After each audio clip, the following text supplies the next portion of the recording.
இந்த உலகில் உடல் எரிந்து உயிர்விடும் நொடியிலும் வலியை உணராமல் சந்தோஷமாய் செத்து போகக்கூடியவன் நான் தான். காரணம் அவள்தான். கவிதையை முழுவதுமாய் கேளுங்க, புரியும். வாங்க கவிதைக்கு போகலாம்.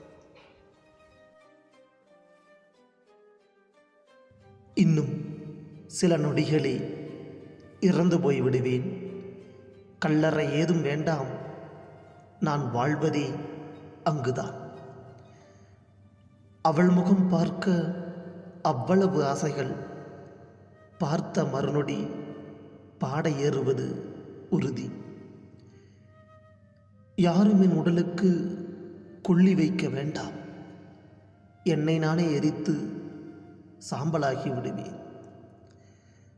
காத்திருந்த நாட்கள் அவளுக்காக மட்டுமே, காத்திருந்த நாட்கள் அவளுக்காக மட்டுமே.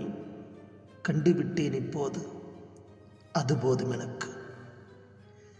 இந்த உலகில் உடல் எரிந்து உயிர் விடும் போதில் உளம் நிறைந்து உவகை அடைவது நானே. ஆம், அவள் விரல் தொட்டு அழுத்தமாய் முத்தமிட்டு உரசிச் சென்ற பின் உயிர் போவது சுகம்தான், சுகம்தான். சாவை ரசித்து மரணிப்பவன் நான், சாவை ரசித்து மரணிப்பவன் நான். வேறென்ன வேண்டும்? மரணமோ சொர்க்கமே, சொர்க்கமே. இப்படிக்கு தீக்குச்சி.